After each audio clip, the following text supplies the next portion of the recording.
Hey, what's up, you guys? It's Matt from Mankind. I'm going to be talking about the dinosaurs of North America today, and especially the Troodons.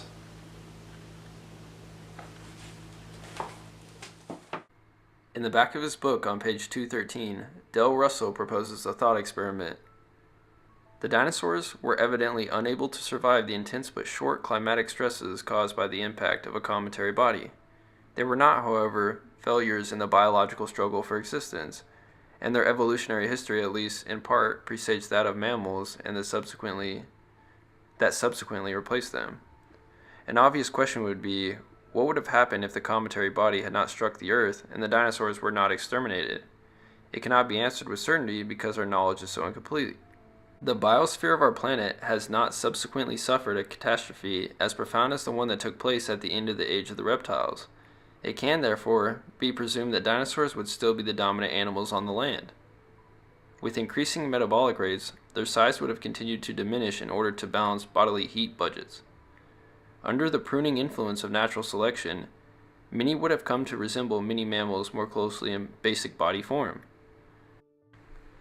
The mammals themselves, however, would have continued to occupy the insectivore and rodent niches, as they indeed did throughout the Mesozoic era.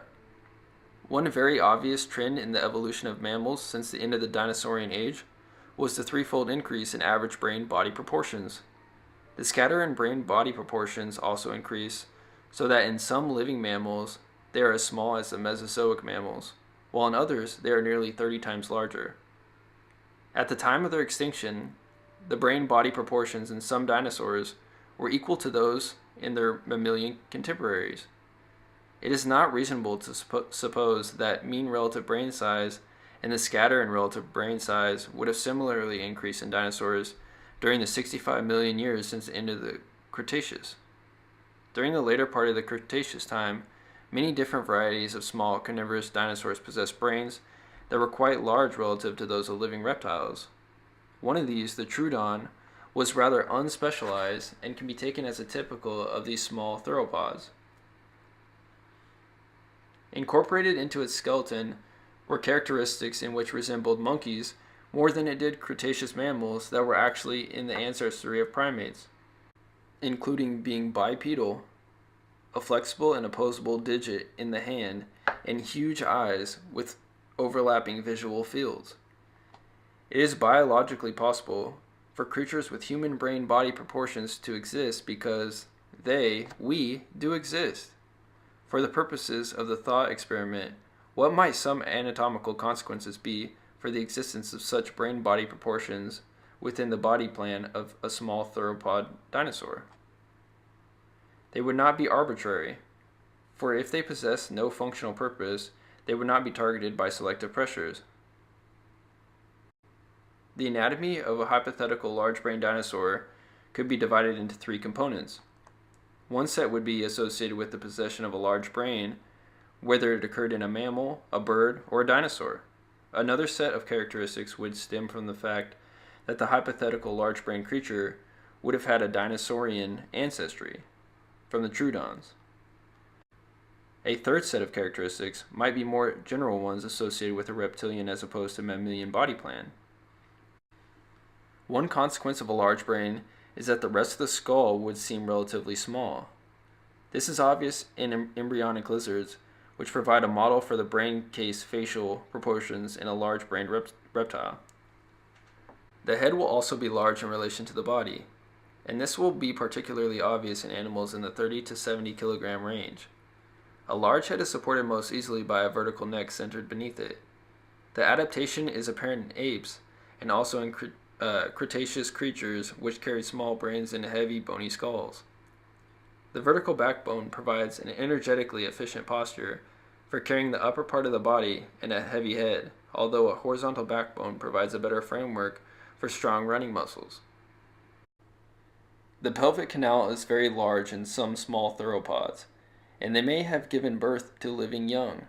If the young of hypothetical large-brained dinosaur were carried in an egg, the embryonic support tissues originally needed to support the growing embryo would necessarily be heavier than the hatchling alone.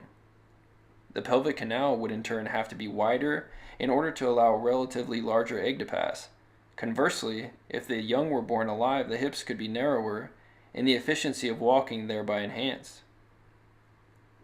Many lizards and snakes give birth to living young, and our creature may be considered as having once been nurtured through an umbilical cord.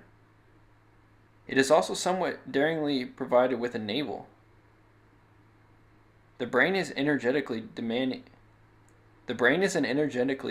organ, requiring 1/5 of our total resting metabolism.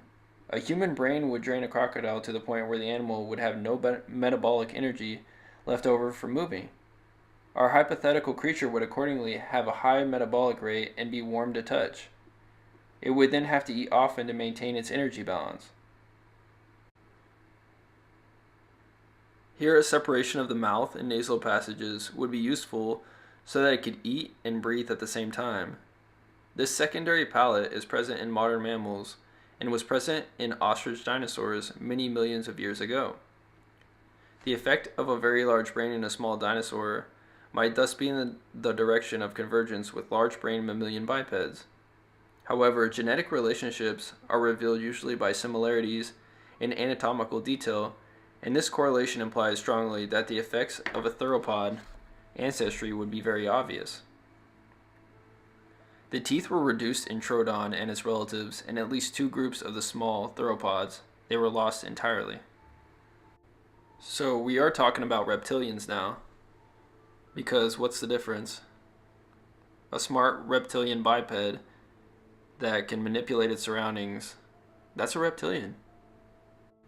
Some other characteristics of this theropod would be large eyes, an absence of ears, the presence of a dewlap as a secondary sexual characteristic, the nourishment of the young not with milk but providing regurgitation, partially digested food, and the containment of external genitalia with a pelvic pouch. I hope you're relating this to your everyday life and possibly the plans and things that are being changed to accommodate these kind of people instead of humans. In short, this is what it would look like to Dale Russell with solid evidence if those dinosaurs continued to exist, which they did.